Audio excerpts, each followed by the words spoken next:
PRIA was founded towards the late 81.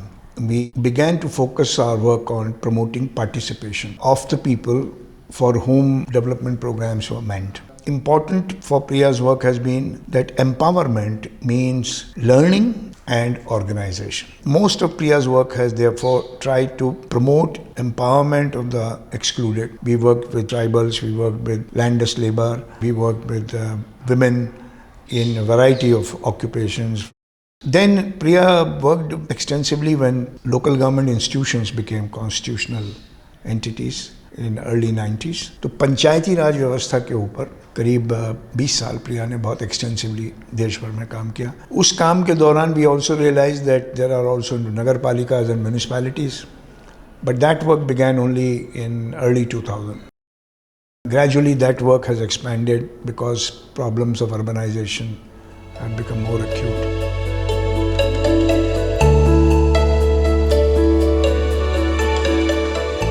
In short, if you say what we have achieved, we have basically mainstreamed or brought in a participatory approach to development which builds on people's own expertise and knowledge.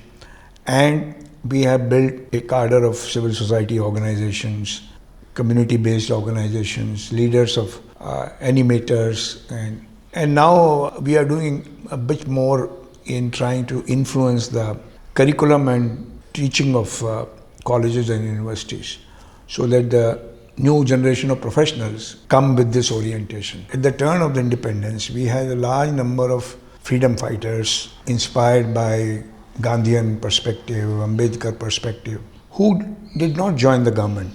And they worked for making the society more equitable and opportunities, particularly for rural areas.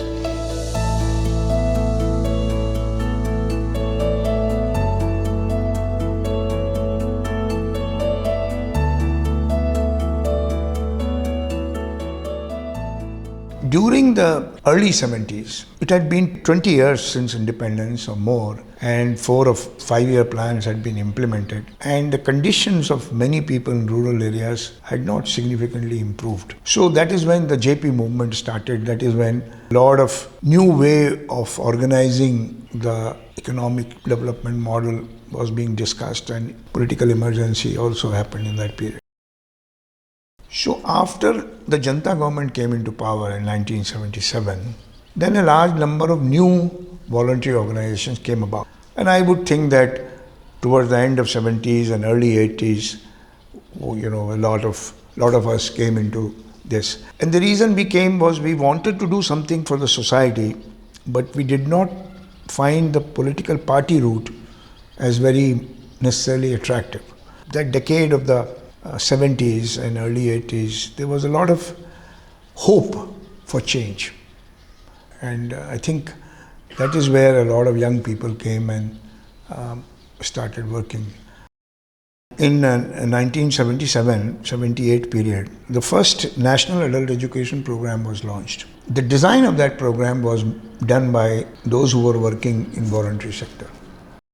In the same period, in 1978-79, for the first time, national policy on primary health care was launched.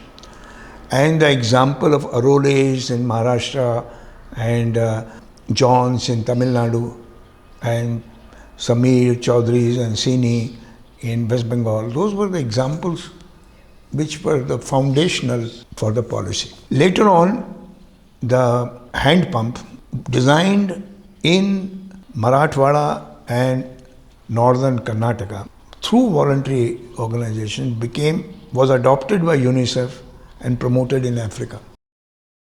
Many women's organizations precede the formation of the Ministry of Women and Child Development. And the same can be said for the Ministry of Environment and Climate Change now, because the work of voluntary organizations on forestry, on water, even pollution, land pollution, water pollution, preceded any national program or policy on environment. There is hardly any development theme, be it exclusion of Dalits, be it giving visibility to people with disability, or more recently, the concerns of migrant workers, for example, during the pandemic.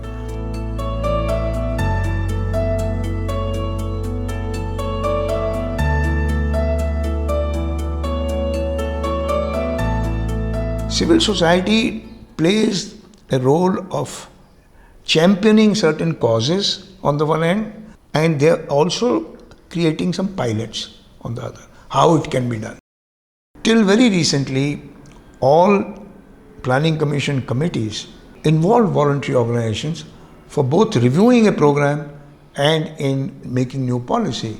So that interaction created a relationship between the government, development policy making and voluntary organizations, one of mutual respect and mutual support.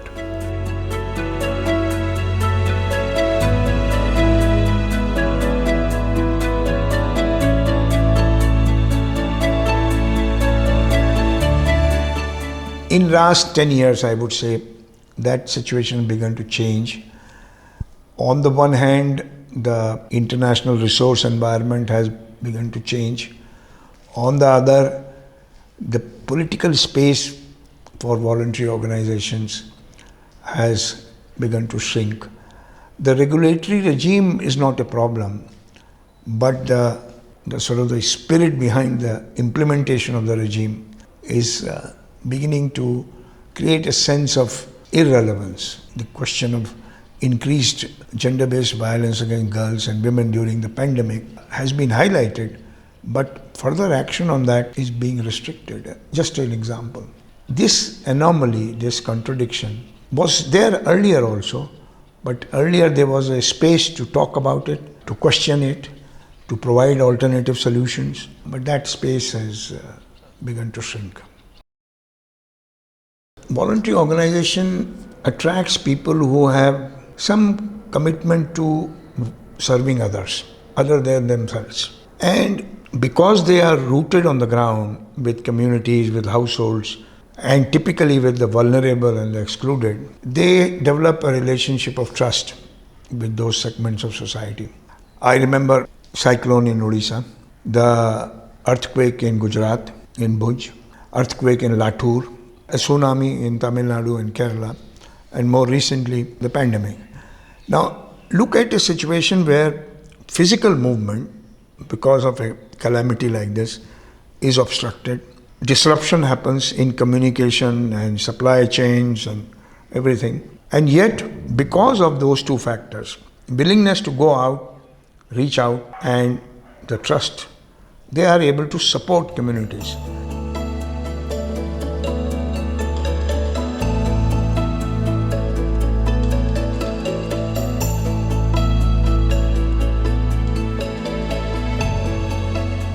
Social capital is essential for socio-economic development of any society. Mere financial capital is not enough. And social capital entails elements of empathy, trust, relationships across diverse groups and communities. And that is a role historically that voluntary organizations have played and continue to play. They may not talk about it, they may not beat their chest and say we are doing it, but that's their most critical role in society. As you attract financial capital, you have to create conditions for social capital to grow and nurture. Historically, working together has been both possible and problematic. First of all, most voluntary organizations focus on an issue. So if you are working on, rural development, focusing on water, and somebody else is working on focusing on agriculture or non-farm livelihood. So coming together historically has been possible only in the face of these kinds of calamities or challenging situations where everybody is affected.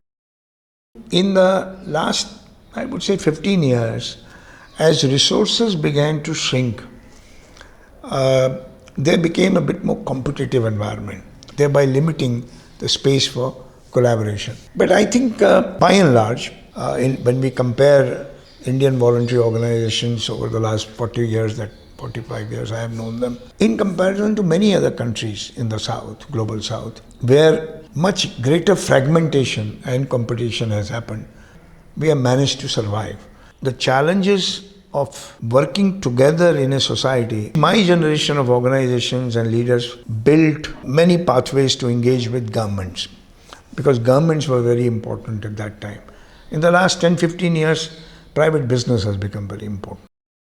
I think the new generation of voluntary organizations need to engage with them, both collaborate and question, which is what we did with the government.